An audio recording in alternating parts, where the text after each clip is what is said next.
जस्सी मिट्ठू love story, crime की ऐसी कहानी जिससे दहल गया था पूरा पंजाब और कनाडा। जब भी अमर प्रेम कहानियों की बात आती है तो लोग राधा कृष्ण, सलीम अनारकली, हीर रांझा, लैला मजनू, सोहनी माहिवाल इत्यादि की प्रेम कहानियों को ही याद करते हैं। इन अमर प्रेम कहानियों की श्रेणी में एक और प्रेम कहानी को शामिल किया जा सकता है और ये कहानी है जस्सी मिट्ठू की प्रेम कहानी। ये कोई काल्पनिक कहानी नहीं बल्कि बिल्कुल सच्ची कहानी है। इस कहानी का अंतिम पन्ना लिखा जाना आज भी बाकी है। वो कैसे, जानेंगे इस वीडियो में आगे। आप क्राइम से जुड़ी ऐसी ही सच्ची कहानी सुनना चाहते हैं तो चैनल को सब्सक्राइब करना ना भूलें। कमेंट बॉक्स में अपनी राय जरूर दें। धन्यवाद। चलिए कहानी में आगे बढ़ते हैं। जस्सी मिट्टू की प्रेम कहानी में ना तो दो देशों की सीमाएं बाधा बनती हैं और ना ही एक दूसरे की हैसियत आड़े आती है, मगर फिर इस प्रेम कहानी में ऐसा मोड़ आता है जिसकी कल्पना किसी ने भी नहीं की होती है। तो आखिर जस्सी मिट्टू की प्रेम कहानी क्या है, इस प्रेम कहानी की शुरुआत कैसे हुई थी और आगे क्या कुछ हुआ, चलिए जानते हैं सब कुछ इस वीडियो में विस्तार से। साल था 1994। नवंबर की ठंडी शाम में पंजाब के लुधियाना जिले के जगरांव शहर के कमल चौक के नजदीक टेम्पो स्टैंड पर सुखविंदर सिंह सिद्धू उर्फ मिट्ठू नाम का एक 20 से 22 साल का युवक अपने दोस्तों के साथ गांव तक जाने वाली टेम्पो का इंतजार कर रहा था। सुखविंदर सिंह सिद्धू उर्फ मिट्ठू पंजाब के गांव के खोसा गांव का रहने वाला था। मिट्ठू का जन्म एक ऐसे परिवार में हुआ था जो खेती बाड़ी करके अपना गुजारा करता था। मिट्ठू ने 12वीं तक की पढ़ाई की थी और फिर पढ़ाई छोड़कर वो कबड्डी खिलाड़ी बन गया था। चूंकि टेम्पो अब तक आई नहीं थी, इसलिए ये सभी दोस्त टेम्पो का इंतजार करते हुए आपस में ही हंसी मजाक कर रहे थे। तभी इन लोगों की नजर सामने की सड़क पर पड़ती है, जहां से 3 महिलाएं इसी तरफ आ रही थीं। जब ये तीनों महिलाएं करीब आती हैं, तो वो लोग देखते हैं कि उन तीनों में से 2 महिलाएं कुछ उम्र दराज हैं, जबकि उनके साथ एक लंबी कदकाठी की बेहद खूबसूरत लड़की है। लड़की की उम्र यही कोई 20 साल के आसपास होती है। वो तीनों भी टेम्पो स्टैंड पर ही रुक जाती हैं। उन तीनों को गांव के कला गांव जाना था। थोड़ी देर बाद जब तक टेम्पो आकर रुकती है, तो वो तीनों उसी टेम्पो में सवार हो जाती हैं, जबकि वहां मौजूद युवकों में से कुछ युवक टेम्पो के अंदर बैठते हैं, जबकि अंदर जगह खत्म होने पर बाकी के युवक टेम्पो के पीछे लटक जाते हैं। मिट्टू भी टेम्पो के पीछे ही लटकता है और टेम्पो चल पड़ती है। उन 2 महिलाओं के साथ वो जो लड़की थी, वो टेम्पो के पिछली सीट पर बैठती है, जबकि सुखविंदर उर्फ मिट्टू उसी लड़की के ठीक पीछे बाहर लटका रहता है और ऑटो अपने मंजिल की तरफ बढ़ती रहती है। सफर के दौरान मिट्टू नोटिस करता है कि वो लड़की बार बार उसे घूम कर देख रही है और इस बात के लिए सुखविंदर के दोस्त उसे मजाकिया अंदाज में आंखों ही आंखों से चिढ़ाना भी शुरू कर देते हैं और तभी जबान में बातें भी करने लगते हैं कि शायद तुम उस लड़की को पहली ही नजर में पसंद आ गए हो, इसलिए वो तुम्हें बार बार देख रही है। हालांकि मिट्टू उनकी बातों को यूं ही उड़ा देता है। इन्हीं सब के बीच इन लोगों का गांव आ जाता है और सभी टेम्पो से उतर जाते हैं। टेम्पो से उतरने के बाद जैसे ही मिट्टू अपने रास्ते की तरफ बढ़ता है, तभी वो थोड़ा पीछे मुड़कर देखता है। ठीक उसी समय वो लड़की भी पीछे की तरफ मुड़ती है और एक साथ दोनों की नजरें मिलती हैं। नजरें मिलते ही दोनों मुस्कुरा देते हैं और फिर दोनों अपने रास्ते निकल जाते हैं। लड़की की एक मुस्कान से मिट्टू की नींदें उड़ जाती हैं और वो देर रात तक उसे ही याद करता रहता है और इसी बीच कब उसे नींद आ जाती है पता भी नहीं चलता। ऑटो वाली लड़की से आंखें 2-4 होने के बाद जसविंदर सिंह सिद्धू काफी खुश था। अब सुबह हो चली थी और रोज की तरह सिद्धू अपने काम में लग चुका था। अभी वो घर के अंदर कुछ काम ही कर रहा था कि तभी उसे कुछ आवाज सुनाई देती है। गौर किया तो पता चला कि ये किसी लड़की की आवाज है जो हेल्प हेल्प की आवाज लगा रही है। आवाज सुनकर मिट्टू तुरंत घर से बाहर निकलता है और फिर जो वो नजारा देखता है, उसे देखते ही उसके दिल की धड़कनें काफी ज्यादा तेज हो जाती हैं। ये वही लड़की थी जो कल शाम टेम्पो में मिली थी और जाते हुए मिट्टू को देखकर मुस्कुराई थी। मिट्टू देखता है कि वो लड़की अकेले ही स्कूटर पर आई है और उसे देखते ही आवाज लगाती है कि मेरा स्कूटर स्टार्ट नहीं हो रहा है, मेरी मदद करो। इतना सुनते ही मिट्टू तुरंत उस लड़की के पास जाता है और स्कूटर में कुछ चेक करने के बाद स्कूटर को स्टार्ट कर देता है और स्कूटर उसी लड़की के हवाले कर देता है। अब तक इन दोनों ने आपस में कोई बात नहीं की थी और बस एक दूसरे को देखकर मुस्कुरा रहे थे, मगर जैसे ही लड़की स्कूटर पर बैठती है और थोड़ा आगे बढ़ती है कि वो धीमी आवाज में मिट्टू से कहती है, मैं बात करना चाहती हूँ। इतना सुनते ही मिट्टू बिल्कुल हड़बड़ा जाता है और हड़बड़ाहट में ही मुस्कुराते हुए हाँ में अपना सर हिलाता है और फिर कहता है कि हम कल जंगराओं में मिलेंगे। दरअसल स्कूटर खराब तो बहाना था, असल मकसद तो मिट्टू से मुलाकात करना था। अगले दिन अच्छे से सच धज कर मिट्टू जंगराओं पहुंचता है और कुछ देर बाद लड़की भी उस जगह पर पहुंच जाती है। दोनों एक दूसरे को देखते हैं और थोड़ी देर मुस्कुराते रहते हैं। फिर थोड़ी बहुत बातें होती हैं और फिर अगले दिन मिलने का वादा करके दोनों चले जाते हैं। बातचीत के दौरान लड़की बताती है कि उसका नाम जसविंदर कौर सिद्धू है। प्यार से लोग उसे जस्सी बुलाते हैं। वो कनाडा में परिवार के साथ रहती है। यहाँ वो अपने ननिहाल सर्दियों की छुट्टी मनाने आई है। कल जो उसके साथ ऑटो में 2 और महिलाएं थीं, उसमें एक उसकी माँ थी जिनका नाम मलकीत सिद्धू है, जबकि उसके साथ दूसरी महिला उसकी मामी थी। इस मुलाकात के बाद सिद्धू घर वापस आ जाता है और उस लड़की के बारे में दोस्तों से जानकारी जुटाना शुरू कर देता है। जानकारी जुटाने के दौरान मिट्टू को पता चलता है कि जस्सी का ननिहाल उसके पड़ोसी गांव के सबसे अमीर घर में है। उन लोगों की तूती यहाँ बोलती थी। जस्सी के ननिहाल वाला घर कोई मामूली घर नहीं था, बल्कि वो बहुत बड़ी हवेली थी जिसका पिछला दरवाजा दूसरे मोहल्ले में रहने वाले मिट्टू के 2 कमरे वाले छोटे से घर की तरफ खुलता था। मिट्टू ने बस 12वीं तक ही पढ़ाई की थी, जबकि जस्सी ने कनाडा के बड़े यूनिवर्सिटी से ग्रेजुएशन की डिग्री ली थी। मिट्टू को ये बातें भी पता चलती थीं कि जस्सी का पूरा परिवार वर्षों पहले कनाडा में शिफ्ट हो चुका है और कनाडा में इन लोगों का बहुत बड़ा कारोबार है। मगर पूरे परिवार पर हुकूमत जस्सी के मामा सुरजीत बादशाह की चलती थी। परिवार और बिजनेस से जुड़ा हर छोटा बड़ा फैसला सुरजीत बादशाह ही लिया करते थे। उसके बाद जस्सी की मां मलकीत कौर सिद्धू का नंबर आता था। ये सब कुछ जानने के बाद मिट्टू इतना तो समझ चुका था कि एक तरफ जस्सी का परिवार गांव में भी जमींदार था और कनाडा में भी इनका अरबों का साम्राज्य था, जबकि मिट्टू उनकी तुलना में बहुत ही मामूली किसान था। मतलब उन दोनों के बीच पैसों की बहुत ऊंची दीवार थी। मिट्टू को यह डर भी सताने लगा था कि शायद जस्सी को उसकी हैसियत के बारे में पता चलेगा तो वो भी मुंह मोड़ लेगी। लेकिन उसे कहाँ पता था कि जस्सी ने उसकी हैसियत से नहीं बल्कि उससे प्यार किया है। पहली मुलाकात के बाद जस्सी और मिट्टू आए दिन मिलते रहते हैं और देखते ही देखते इन दोनों का प्यार परवान चढ़ने लगता है। इस तरह अभी कुछ ही दिनों की मुलाकात हुई थी कि जस्सी बताती है कि वो वापस कनाडा जा रही है, क्योंकि वापसी का टिकट पहले ही बन चुका था और अब जाने के दिन नजदीक आ गए थे। ये सुनने के बाद मिट्टू उदास हो जाता है और जस्सी का भी मन भारी हो जाता है। लेकिन जस्सी कहती है कि वो हर साल सर्दियों के मौसम में आती रहेगी और मुलाकात करती रहेगी। साथ ही वो ये भी कहती है कि हम फोन और लेटर के जरिए आपस में बात करते रहेंगे। जस्सी को मिट्टू से इतना ज्यादा प्यार हो जाता है कि जब भी उसे मौका मिलता था वो मिलने आ जाया करती थी। हालांकि उसे कनाडा वापस जाने का जरा भी मन नहीं था, लेकिन परिवार वालों के सामने वो मजबूर थी। उसे अब कनाडा जाने में बस 2 ही दिन बचे हुए थे, तभी जस्सी अपना दिमाग लगाती है और पासपोर्ट को ही फाड़ कर फेंक देती है और कहती है कि पासपोर्ट गुम हो गया है।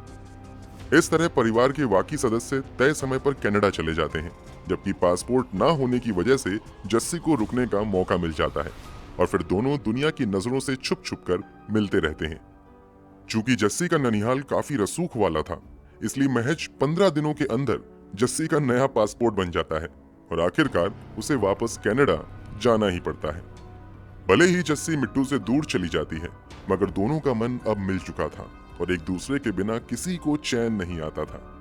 कनाडा पहुंचने के बाद जस्सी अक्सर पत्रों के जरिए मिट्टू से बात करती रहती है और महीने में एक बार जगराओं के एक पीसीओ पर एक दूसरे से फोन पर भी बात करते हैं। इसके अलावा वादे के मुताबिक जस्सी हर साल सर्दियों के मौसम में अपने ननिहाल भी आती है। इस तरह दुनिया की नजरों से छिपकर मिलते जुलते 4 साल से अधिक समय गुजर जाता है और इन दोनों का प्यार और ज्यादा गहरा हो जाता है। अब साल आ चुका था 1999। हर साल की सर्दियों की तरह इस साल भी जस्सी अपने परिवार के साथ कनाडा से पंजाब आती है, मगर इस बार जस्सी के परिवार वालों का मकसद सिर्फ छुट्टी बिताना नहीं था, बल्कि वो यहाँ जस्सी की शादी कराने आए थे। परिवार वालों ने जस्सी के लिए पास के ही गांव के जमींदार के लड़के को पसंद भी कर लिया था और अब बस कुछ फॉर्मेलिटी पूरी करना बाकी रह गया था। जस्सी लगातार शादी का विरोध करती है और कहती है कि अभी उसे शादी नहीं करनी है, मगर परिवार वालों ने फैसला कर लिया था, तो इसके आगे कुछ नहीं बढ़ सकता। जस्सी जस्सी की मर्जी कोई मायने नहीं रखती थी। जस्सी ने खुलकर परिवार वालों को नहीं बताया था कि वो मिट्ठू से प्यार करती है, क्योंकि उसे पता था कि अगर परिवार वालों को इस बारे में बताया तो वो तुरंत इस रिश्ते को मना कर देंगे और शायद मिट्ठू को नुकसान भी पहुंचाएंगे। इसी डर से वो चुप रहती है। वैसे जस्सी के परिवार में कोई एक था जो जस्सी के बेहद करीब था, जिससे जस्सी अपने दिल की बातें शेयर किया करती थी। वो थी जस्सी की एक और आंटी। हालांकि मिट्ठू से प्रेम की बात अब तक जस्सी ने इनसे भी नहीं बताई थी, लेकिन जब जस्सी को कोई रास्ता नजर नहीं आता है तो वो अपनी उस आंटी के पास जाती है और उन्हें सारी कहानी बताते हुए कहती है कि अगर मिट्ठू से मेरी शादी नहीं होती है तो मैं उसके बिना मर जाऊंगी। सारी कहानी जानने के बाद जस्सी और मिट्ठू मिलकर एक प्लान बनाते हैं और इस काम में अपनी उस आंटी की मदद लेते हैं। प्लान ये था कि अगर ये दोनों चुपचाप शादी कर लेते हैं तो शादी हो जाने के बाद जस्सी के परिवार वालों को मिट्ठू को स्वीकार करना ही पड़ेगा। इसी के बाद जस्सी और मिट्ठू 15 मार्च 1999 को परिवार वालों की नजरों से बचकर एक गुरुद्वारे में शादी कर लेते हैं। शादी के बाद जस्सी वापस घर आ जाती है और किसी को कुछ पता भी नहीं चलता है। इधर जस्सी के परिवार वाले जो रिश्ता जस्सी के लिए देख रहे थे वो भी किसी कारण टूट जाता है। इस तरह 2 महीने पंजाब में रहने के बाद जस्सी परिवार वालों के साथ कनाडा चली जाती है। जाते हुए ये वादा करती है कि वो बहुत जल्द वापस आएगी और हमेशा के लिए यहीं रहेगी। जस्सी के कनाडा जाने के बाद फिर से मिट्ठू और जस्सी फोन तथा पत्रों के जरिए ही आपस में बात करते रहते हैं। इसी तरह कई महीने बीत जाते हैं। इसी बीच साल 2000 की शुरुआत में भारत में ही रहे जस्सी के कुछ रिश्तेदारों को मिट्ठू और जस्सी की शादी का पता चल जाता है और वो लोग तुरंत इसकी जानकारी जस्सी के माता पिता को कनाडा में दे देते हैं। इसके बाद से ही कहानी में तेजी से मोड़ आता है और जस्सी तथा मिट्ठू की जिंदगी में तूफान आना शुरू हो जाता है। इधर जस्सी के ननिहाल वाले गांव में मिट्ठू पर चढ़ाई शुरू कर देते हैं और उधर कनाडा में जस्सी की माँ और मामा जस्सी पर इस शादी को तोड़ने का दबाव बनाने लगते हैं। लेकिन ना तो यहाँ मिट्ठू इस बात के लिए मानता है और ना ही जस्सी इस रिश्ते को खत्म करने के लिए राजी होती है। यहाँ मिट्ठू को पैसे तथा जमीन का लालच दिया जाता है कि ये सब लेकर इस रिश्ते को खत्म कर दो, जबकि वहाँ जस्सी को भी महंगी गाड़ियां, घर और प्रॉपर्टी का लालच दिया जाता है, मगर वो भी मानने के लिए तैयार नहीं होती है। अंत में जस्सी की काफी पिटाई भी होती है, फिर भी वो इस रिश्ते को खत्म करने के लिए नहीं मानती है। कुछ दिन यूं ही बीत जाते हैं।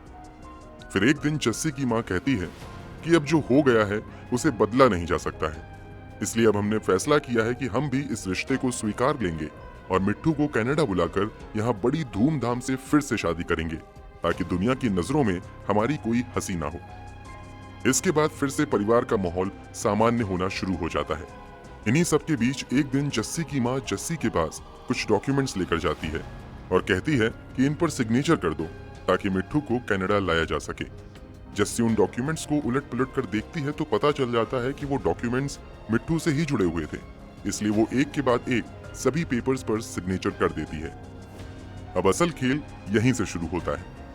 दरअसल जस्सी की माँ ने जिन डॉक्यूमेंट्स पर जस्सी का सिग्नेचर लिया था उसमें एक डॉक्यूमेंट ऐसा भी था जिसमें यह लिखा हुआ था कि सुखविंदर सिंह सिद्धू उर्फ मिट्ठू ने मेरे साथ यानी जसविंदर सिंह सिद्धू उर्फ जस्सी के साथ जबरदस्ती हथियार के बल पर शादी की है। उसने मुझे किडनैप कर लिया था, मुझ पर हमला भी किया था। फिर मौका मिलने पर मैं परिवार वालों के साथ कनाडा चली आई। इस डॉक्यूमेंट पर जस्सी का सिग्नेचर लेने के बाद जस्सी के परिवार वाले उस पेपर को पंजाब पुलिस के पास भेज देते हैं और उसके आधार पर मिट्ठू पर FIR दर्ज करते हुए उसे गिरफ्तार करने की मांग करते हैं। चूंकि पंजाब में भी जस्सी का परिवार काफी रसूख वाला था, इसलिए उसी एक डॉक्यूमेंट के आधार पर यहाँ मिट्ठू पर अपहरण, जबरन शादी, अवैध हथियार इत्यादि की धाराओं के तहत FIR दर्ज हो जाती है और उसे गिरफ्तार कर लिया जाता है। गिरफ्तार के बाद जेल में उसे बुरी तरीके से पीटा जाता है। कई महीने तक मिट्ठू को यूं ही जेल में रखा जाता है। इसी बीच जब जस्सी को पत्रों का जवाब नहीं मिलता है तथा फोन पर भी मिट्ठू से बात नहीं हो पाती है, तो अंत में एक दूसरे दोस्त के जरिए जस्सी को ये पता चलता है कि जबरन शादी, अपहरण इत्यादि के इल्जाम में मिट्ठू जेल में बंद है। तब जाकर जस्सी को समझ आता है कि उसकी माँ ने धोखे से उसका सिग्नेचर लेकर मिट्ठू को फंसाया है। इसके बाद जस्सी किसी तरह भारत आती है और कोर्ट में जाकर गवाही देती है कि मिट्ठू ने कोई जोर जबरदस्ती नहीं की है, बल्कि हमने अपनी मर्जी से शादी की है और मैं इसी के साथ रहना चाहती हूँ। इस बयान के बाद मिट्ठू को जेल से रिहा कर दिया जाता है। इसके बाद जस्सी कुछ समय तक भारत में रहती है, लेकिन फिर उसके परिवार वाले उसकी मर्जी के खिलाफ उसे जबरदस्ती कनाडा लेकर चले जाते हैं। कनाडा पहुंचते ही घर के अंदर ही जस्सी को नजरबंद कर दिया जाता है और इधर भारत में सुखविंदर पर कई तरह के फर्जी केस दर्ज करवा दिए जाते हैं। कनाडा में जस्सी को अपने ही घर में कड़ी सुरक्षा के बीच नजरबंद रखा जाता है। हालांकि इसी बीच एक दिन जस्सी को मौका मिल जाता है और वो स्थानीय रॉयल कैनेडियन माउंटेड पुलिस की मदद से परिवार वालों की कैद से छूटकर भाग निकलती है और 12 मई 2000 को वापस भारत चली जाती है और अपने पति सुखविंदर सिद्धू उर्फ मिट्ठू के साथ रहने लगती है। इस बार जस्सी पूरे इरादे के साथ आती है कि वो अब कभी भी कनाडा वापस नहीं जाएगी।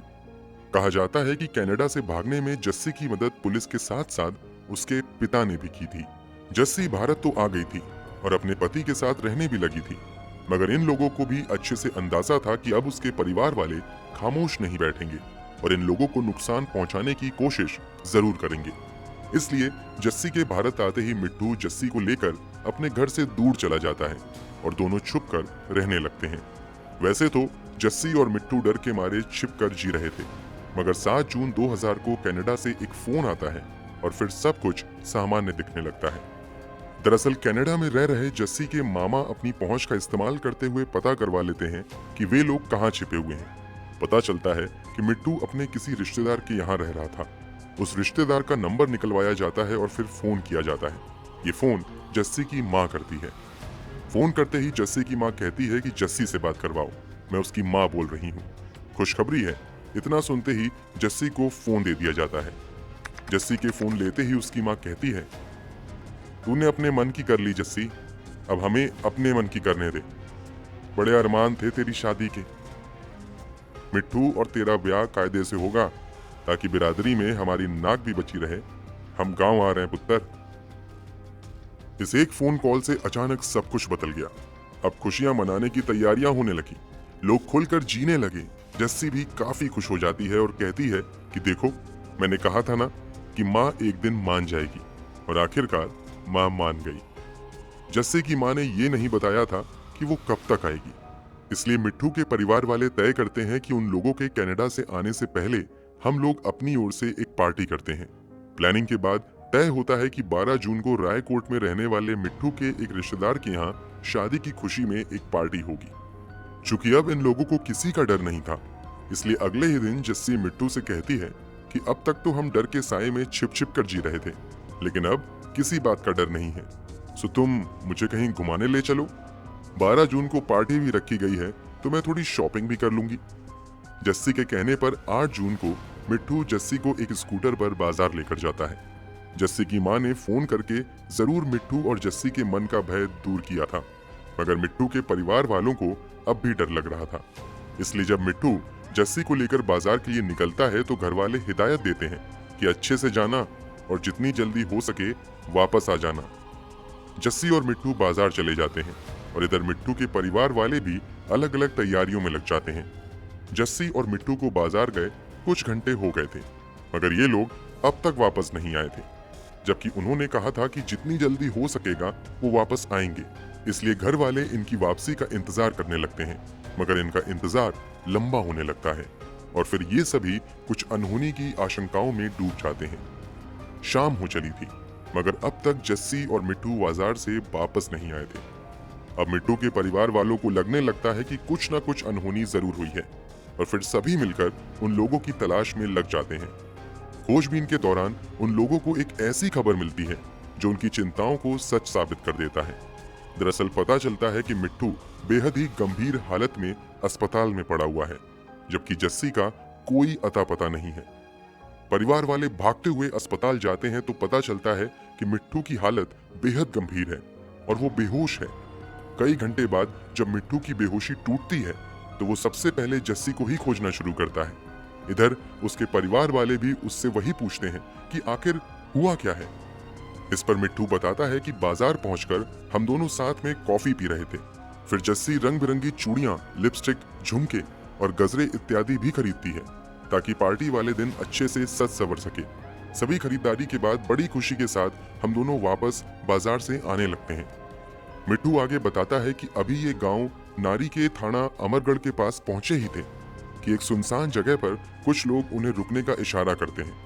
मिट्टू को दाल में कुछ काला नजर आता है तो वो रुकने की बजाय आगे भागने की कोशिश करता है कि अचानक उन लोगों में से एक व्यक्ति बड़ी सी रॉड से सीधे मिट्टू के सर पर वार करता है। मिट्टू वहीं पर उलट जाता है। वो लोग लगातार मिट्टू की पिटाई करते हैं और अंत में मरा हुआ समझकर पास के नाले में मिट्टू को फेंक कर चले जाते हैं। इसी के कुछ घंटे बाद वहां से गुजर रहे कुछ लोगों की नजर मिट्टू पर पड़ती है और वो उसे उठाकर अस्पताल ले जाते हैं। मिट्टू ये भी बताता है कि शायद जस्सी को वही गुंडे उठाकर ले गए हैं। पूरी कहानी जानने के बाद लोग जस्सी की तलाश में लग जाते हैं।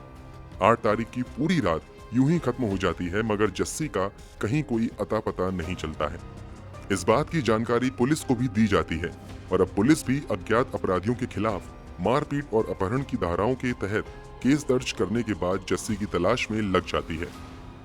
अंततः 9 जून 2000 को जस्सी की लाश उसके ननिहाल वाले गांव के खोसा से लगभग 45 किलोमीटर दूर एक नहर में मिलती है। वहां से जब जस्सी की लाश को निकाला जाता है तो पता चलता है कि किसी ने बड़ी बेरहमी से जस्सी का गला रेत कर हत्या कर दी है। इसके अलावा जस्सी के शरीर पर दर्जनों गहरे जख्म भी मिलते हैं, जिससे पता चलता है कि मारने से पहले उसे बुरी तरीके से तड़पाया भी गया था। जब जस्सी की लाश मिलती है तो लाश की पहचान के लिए उसकी मां मलकीत सिद्धू और मामा बादशाह से पंजाब पुलिस कांटेक्ट करती है, मगर ये दोनों जस्सी को पहचानने से सीधा इनकार कर देते हैं। हालांकि मिट्टू और परिवार के कई सदस्य इस बात की पुष्टि करते हैं कि वो लाश जस्सी की ही है। अब सबसे बड़ा सवाल ये था कि आखिर मिट्टू की इतनी बुरी पिटाई किसने की है और जस्सी को इतनी बेरहमी से किसने मारा है। जस्सी की लाश मिलने के बाद केस में हत्या की धारा भी जोड़ दी जाती है और अब पुलिस अपराधियों की तलाश में लग जाती है। ताबड़तोड़ छापेमारी का दौर शुरू होता है और शक के आधार पर आसपास के कई बड़े अपराधियों को उठा लिया जाता है। पुलिस इतनी तत्परता इसलिए भी दिखा रही थी कि जस्सी कहने को तो मिट्टू की वाइफ थी, मगर उससे बढ़कर वो एक कैनेडियन नागरिक थी, यानी ये एक विदेशी महिला की हत्या का मामला था। ताबड़तोड़ छापेमारी के बीच आखिरकार पुलिस के हाथ कुछ लोग ऐसे लगते हैं जिनका हाथ जस्सी की हत्या में था। जब उन लोगों से कड़ाई से पूछताछ होती है तो कुछ अपराधी अपना गुनाह कबूल कर लेते हैं और ये बात स्वीकार कर लेते हैं कि उन्होंने ही जस्सी की हत्या की है और मिट्टू की इतनी बुरी तरीके से पिटाई की है। अब सवाल ये था कि आखिर ये सब किसके कहने पर किया गया था, तो जो खुलासा होता है उस पर किसी को भी यकीन नहीं होता है। इस हत्याकांड में शामिल एक अपराधी पंजाब पुलिस के इंस्पेक्टर स्वर्ण सिंह का नाम लेते हुए कहता है कि उसी ने कुछ दिन पहले मिट्टू की हत्या की सुपारी उसे दी थी। अब पुलिस तुरंत इंस्पेक्टर स्वर्ण सिंह की तलाश में लग जाती है और बहुत जल्द उसे गिरफ्तार भी कर लिया जाता है। अब यही सवाल पुलिस स्वर्ण सिंह से पूछती है कि आखिर ये हत्या तुमने क्यों करवाई है, तो वो बताता है कि ऐसा करने के लिए उसे पंजाब में ही रहने वाले जस्सी के दूसरे मामा दर्शन बादशाह का फोन आया था और इन्होंने मिट्टू को मारने के लिए 3 लाख रुपए देने का वादा किया था। अब पुलिस उन हमलावरों से ये पूछती है कि जब तुम्हें मिट्टू को मारने की सुपारी दी गई थी तो तुमने जस्सी की हत्या क्यों की। इस पर जो खुलासा होता है उसे जानकर हर कोई हैरान रह जाता है। वो गुंडे बताते हैं कि मिट्टू की पिटाई के बाद उसे मरा हुआ समझकर उठाकर पास के नाले में फेंक देते हैं और मामा के आदेश के अनुसार जस्सी को लेकर लुधियाना के बुलारा गांव के पास एक फार्म हाउस में चले जाते हैं। फार्म हाउस में जाते ही जब जस्सी की बेहोशी टूटती है तो वो मिट्टू को ढूंढना शुरू कर देती है। इस पर गुंडे बताते हैं कि मिट्टू मर गया है और फिर उनमें से एक गुंडा जस्सी की तरफ मोबाइल बढ़ाता है और कहता है कि बात करो। जब जस्सी फोन लेती है तो उसे उसकी माँ की ही आवाज सुनाई देती है। फोन पर जस्सी की माँ मलकीत सिद्धू कहती है कि अब तू आजा पुत्र, जो हो गया सो हो गया। तूने एक गलती कर ली, हमने गलती सुधार ली, अब सब कुछ पहले जैसा है। इतना सुनते ही जस्सी माँ पर चिल्लाना शुरू कर देती है और कहती है कि तुमने धोखा दिया है मुझे माँ। मैं पुलिस को, मीडिया को, कानून को सबको चीख कर बता दूंगी कि तुमने क्या किया। तुम्हारा असली चेहरा कितना घिनौना है माँ। जस्सी के इतना कहते ही वो हमलावर जस्सी से फोन छीन लेता है और वो जस्सी की माँ से बातें करने लगता है। फिर मलकीत सिद्धू कहती है कि थोड़ी देर रुको, मैं बताती हूँ कि आगे क्या करना है। इसके बाद जस्सी के मामा और जस्सी की माँ मलकीत कौर आपस में बातें करते हैं और फिर गुंडों को फोन करके कहते हैं कि जस्सी को मारो, पीटो और धमकाओ तथा मिट्टू के खिलाफ बयान देने तथा कनाडा वापस आने के लिए कहो। इसके बाद सभी बदमाश बुरी तरीके से रॉड से जस्सी की पिटाई शुरू कर देते हैं। साथ ही कई जगह जस्सी के शरीर पर तलवार से तथा कांच की बोतलों से भी वार किया जाता है। इन सब के बावजूद जस्सी कनाडा वापस जाने और मिट्टू के खिलाफ बयान देने को राजी नहीं होती है। थक हार कर वो गुंडे एक बार फिर से जस्सी की मां से बात करते हैं और कहते हैं कि किसी भी तरह जस्सी हमारी बातें मानने को तैयार नहीं है। इसके बाद जस्सी की मां जो बातें गुंडों को कहती है उसे सुनकर तो एक बार यकीन करना मुश्किल हो जाता है कि कोई मां अपनी बच्ची के लिए ऐसा कैसे सोच सकती है। दरअसल इस बार जस्सी की मां फोन पर कहती है कि अगर जस्सी कोई बात नहीं सुन रही है तो उसे भी खामोश कर दो। शुरू में वो बदमाश ऐसा करने से इनकार कर देते हैं क्योंकि उनकी डील 3 लाख रुपए में सिर्फ मिट्टू की हत्या करने की हुई थी। इस पर जस्सी के मामा कहते हैं कि जस्सी की हत्या के लिए तुम्हें अलग से 3 लाख रुपए और दिए जाएंगे। इसके बाद वो गुंडे जस्सी को बुरी तरह मारते हैं, उसके शरीर पर तलवार और चाकुओं से वार करते हैं, उसके शरीर पर कांच के टुकड़े छुपाते हैं। जस्सी को बुरी तरीके से तड़पाया जाता है और आखिर में एक गुंडा चाकुओं से जस्सी का गला रेत देता है। इस तरह जस्सी की मौत हो जाती है और उसे वहां से उठाकर दूर नहर में फेंक दिया जाता है। इस खुलासे के बाद जस्सी के भारत में रहने वाले मामा दर्शन बादशाह समेत इस हत्याकांड में शामिल कुल 12 लोगों को गिरफ्तार किया जाता है और सभी पर अपहरण, हत्या, साजिश रचने इत्यादि की धाराओं के तहत मुकदमा किया जाता है। इसके अलावा इस हत्याकांड में जस्सी की मां मलकीत सिद्धू और उसके कनाडा में रहने वाले दूसरे मामा सुरजीत बादशाह को भी मुख्य आरोपी बनाया जाता है। चूंकि विक्टिम और आरोपी के संबंध कनाडा में भी थे, इस केस की सुनवाई भारत और कनाडा दोनों में ही शुरू होती है। चलिए पहले आपको बताते हैं कि भारत में इस केस में क्या कुछ होता है। भारत में केस की सुनवाई शुरू होती है। सुनवाई के दौरान साबित हो जाता है कि जब जस्सी वापस कनाडा जाने को नहीं मानती है तो वहां उसकी मां मलकीत कौर और मामा सुरजीत बादशाह प्लान करते हैं कि अगर मिट्टू की हत्या करवा दी जाए तो जस्सी जरूर वापस आ जाएगी। इसी के बाद सुरजीत गांव में रहने वाले अपने भाई दर्शन बादशाह से संपर्क करते हैं और उसे मिट्टू को मरवाने का काम देते हैं। इसके बाद दर्शन बादशाह पंजाब पुलिस के इंस्पेक्टर स्वर्ण सिंह से संपर्क करते हैं और इस काम में उसकी मदद मांगते हैं। इसी के बाद स्वर्ण सिंह दर्शन बादशाह की मुलाकात अनिल वर्मा नाम के कॉन्ट्रैक्ट किलर से करवाता है और फिर अनिल वर्मा अपने गैंग के साथ मिलकर इस घटना को अंजाम देता है। लंबी सुनवाई के बाद गिरफ्तार किए गए 12 लोगों में से 11 लोगों को दोषी मानते हुए संगरूर कोर्ट द्वारा 21 अक्टूबर 2005 को सजा सुनाई जाती है।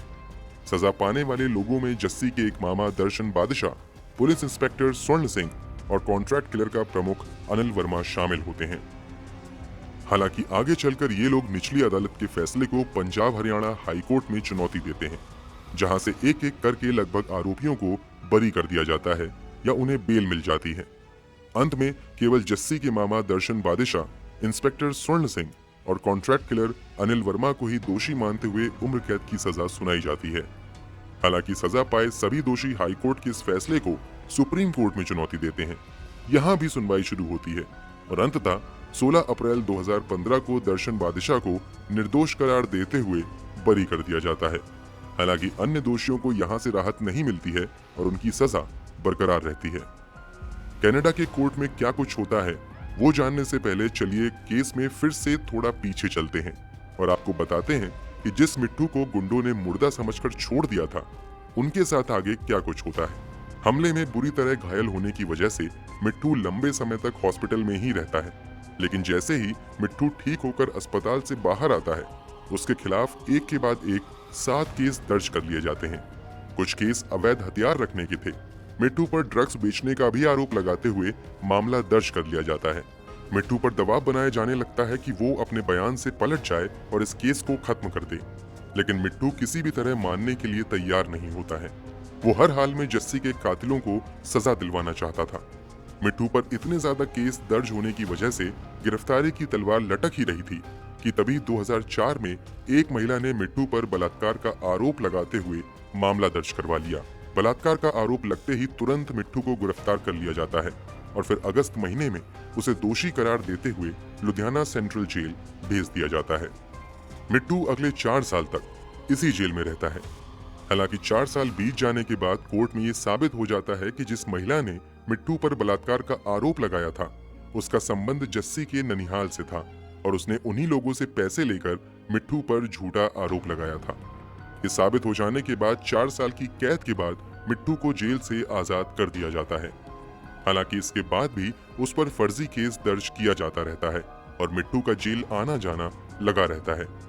मिट्ठू के अलावा उसके भाइयों पर भी अलग अलग आरोप लगते हैं और उनका भी जेल आना जाना लगा रहता है। जब मिट्ठू फर्जी केस और धमकियों से भी नहीं डरता है तो साल 2012 के आसपास उसे खरीदने की कोशिश की जाती है। दरअसल इस केस में बयान बदलने के बदले जस्सी के परिवार वालों की ओर से मिट्ठू को 1 करोड़ रुपए और बेहद ही प्राइम लोकेशन पर 14 एकड़ जमीन का ऑफर दिया जाता है। लेकिन मिट्ठू यहाँ भी नहीं पिघलता है और इंसाफ की लड़ाई जारी रखता है। चलिए अब बताते हैं कि जस्सी की हत्या के बाद कनाडा में क्या कुछ होता है। क्योंकि इस केस में जस्सी की मां मलकीत सिद्धू और उसके मामा सुरजीत बादशाह मुख्य आरोपी थे और वो कनाडा में थे, इसलिए पंजाब पुलिस अब इन दोनों आरोपियों को कनाडा से भारत लाने के लिए प्रत्यार्पण का आवेदन करती है और इस केस की सुनवाई कनाडा में भी शुरू हो जाती है।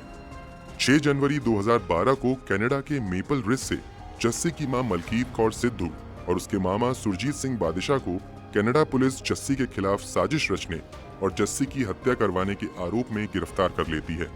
इसके साथ ही इन दोनों की प्रत्यर्पण सुनवाई भी शुरू होती है। लगभग 2 साल की सुनवाई के बाद 9 मई 2014 को कनाडा के बीसी सुप्रीम कोर्ट के जस्टिस ग्रेगरी फिच इन दोनों को भारत भेजने की मंजूरी दे देते हैं। हालांकि इस कोर्ट के फैसले के खिलाफ दोनों आरोपी सुप्रीम कोर्ट ऑफ कनाडा में अपील कर देते हैं और फिर कनाडा का सुप्रीम कोर्ट निचली अदालत के फैसले पर रोक लगा देता है और नए सिरे से केस की सुनवाई शुरू होती है। सुप्रीम कोर्ट ऑफ कनाडा में इस सुनवाई का फैसला 8 सितंबर 2017 को आता है। कोर्ट की ओर से ये आदेश दिया जाता है कि मलकीत कौर सिद्धू और सुरजीत बादशाह को भारत में दर्ज मामले का सामना करने के लिए भारत भेज देना चाहिए। सुप्रीम कोर्ट ऑफ कनाडा के इस फैसले के बाद तुरंत पंजाब पुलिस के 3 अधिकारी मलकीत कौर और सुरजीत बादशाह को लेने कनाडा पहुंच जाते हैं। लेकिन इसी बीच दोनों आरोपी एक बार फिर से कोर्ट के फैसले के खिलाफ रिव्यू पिटीशन फाइल कर देते हैं और फिर पंजाब पुलिस को वहां से खाली हाथ लौटना पड़ता है। उन दोनों को कुछ महीनों के लिए तो प्रत्यर्पण से राहत मिल जाती है, मगर फाइनली 11 दिसंबर 2018 को कनाडा का BC court of appeal Jassi की मां और मामा के रिव्यू पिटीशन को रिजेक्ट कर देता है और उन दोनों के भारत प्रत्यर्पण पर अंतिम मुहर लग जाती है। इसके बाद सभी कानूनी कार्यवाही पूरी करने के बाद अंततः 24 जनवरी 2019 को जस्सी की मां मलकीत कौर सिद्धू तथा उसके मामा सुरजीत सिंह बादशाह को कनाडा पुलिस द्वारा भारत वापस भेज दिया जाता है, जहां दिल्ली पहुंचते ही इन दोनों को जस्सी की हत्या के आरोप में दिल्ली एयरपोर्ट पर ही गिरफ्तार कर लिया जाता है और उन्हें उसी दिन पंजाब ले जाया जाता है। गिरफ्तारी के बाद इन दोनों को 25 जनवरी 2019 को कोर्ट में पेश किया जाता है, जहां से पुलिस को 4 दिन की रिमांड मिल जाती है। रिमांड खत्म होने के बाद दोनों को कपूरथला जेल भेज दिया जाता है। संगरूर कोर्ट में ही इस केस की सुनवाई शुरू होती है। पंजाब पुलिस की ओर से कुल 23 गवाह पेश किए जाते हैं। इसके अलावा जस्सी की मां और मामा के कॉल डिटेल्स को भी बतौर सबूत कोर्ट में पेश किया जाता है। कॉल डिटेल से खुलासा होता है कि जस्सी की हत्या से पहले और हत्या वाले दिन तक कुल मिलाकर जस्सी की मां और मामा की हत्यारों से 266 बार फोन पर बात हुई थी। चलिए फाइनली अब बात करते हैं कि इस केस की स्थिति 2022 में क्या है।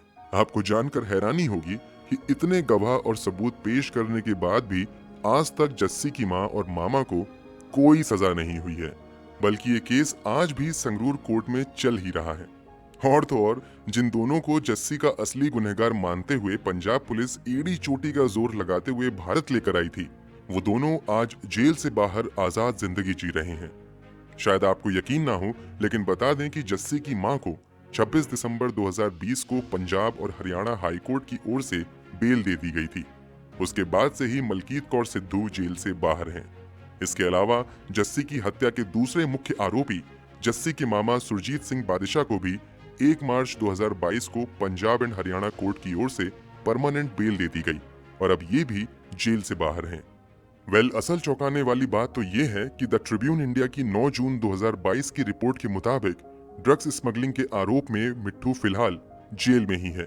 इसके अलावा मिट्ठू का भाई भी जेल में बंद है। कुल मिलाकर कहें तो जस्सी की हत्या को 22 साल से अधिक हो चुके हैं, मगर इस केस में न्याय अब तक नहीं हुआ है। हाँ, इन 22 सालों में पैसों का इस्तेमाल जमकर हुआ है। इस केस के सिलसिले में पंजाब पुलिस की ईमानदारी को कनाडा ने भी सलाम किया था और इस केस की जांच करने वाले अधिकारियों को बुलाकर सम्मानित किया था। वैसे ईमानदारी से काम करने वाले अधिकारियों का तो असल सम्मान तब होगा जब इस मामले में सही फैसला आएगा और जस्सी और मिट्टू को इंसाफ मिलेगा। दोस्तों, अगर आज की क्राइम की सच्ची कहानी आपको पसंद आए तो कमेंट बॉक्स में अपनी राय जरूर दें और आने वाली सच्ची कहानी सुनने के लिए चैनल को जरूर सब्सक्राइब करें।